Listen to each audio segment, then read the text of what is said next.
The episode all about exposition, exposing the princess of exposition for the first time. Now, I've gone on record stating that I'm not too fond of the false god, so expect some bias here.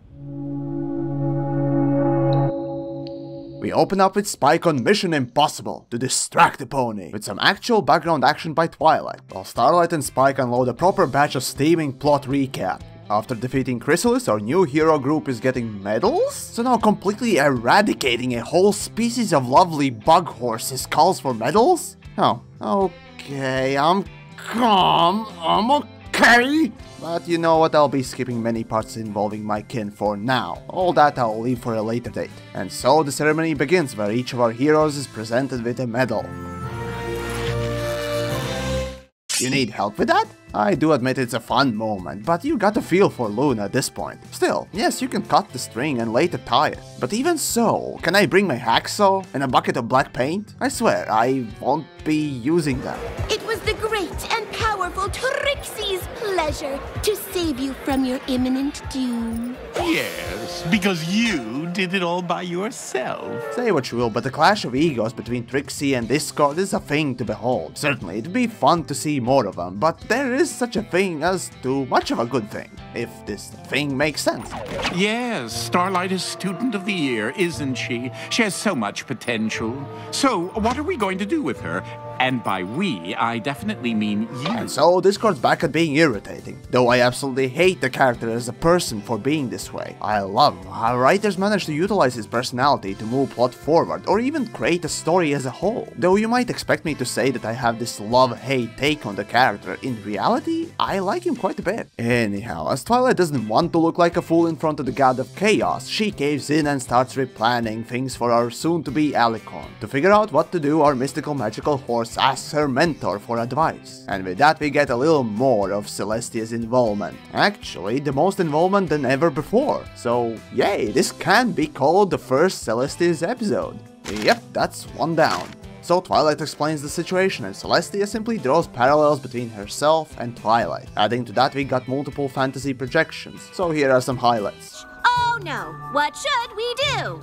Attack! The winner gets to choose! Ah, good memories. Seriously though, this is just like any other squabble you would have with your brother or sister.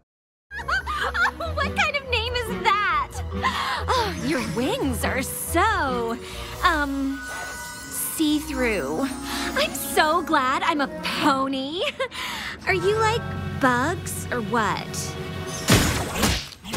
Yep, pretty much how I would imagine it being done. Except exchange that swatter with a medieval bludgeon and off you go. No, I don't hate my kin. I hate the new design, or rather lack thereof. As a side note, I've said this before, but Kelly, who is a voice actress for Starlight, can pull off an amazing villainous voice. Outside of MLP, she voiced Praxina from Lollyrock, and there she's brilliant! Though overshadowed by Flash Sentry's voice actor Vincent Tong, who's glorious. Seriously. Can't just send her off to Celestia knows where without thinking it through. I was not aware that I was an expression. An appropriate one, of course, for even I don't know the answer.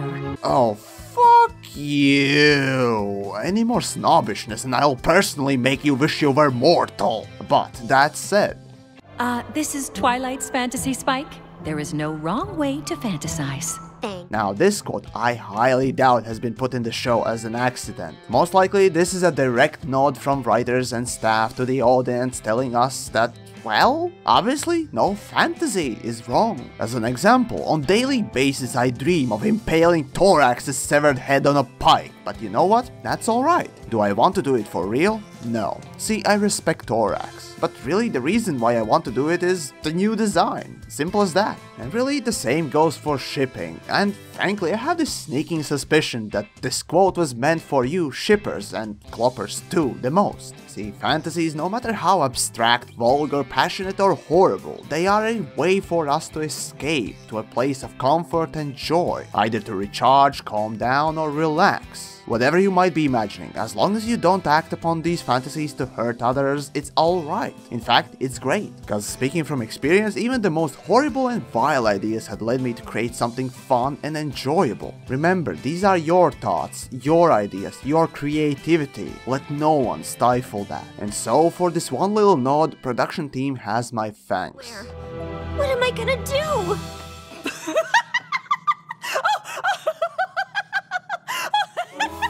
Are you laughing at me? A perfect way to ruin the scene and the mood. Honestly, for a second there I thought that it was my queen impersonating Celestia. But no, it's just the most fake and forced laugh I have heard. Did I ever mention that I hated Celestia's voice? Oh yes, I did, in the very first episode I reviewed, and my opinion hasn't changed. And still, no offense to Celestia's voice actress. Anyways, with that, Celestia starts dumping so much exposition, I think we've gone into overdrive. So hold on to your brain, Billy, it's gonna get stupid. I must send her away.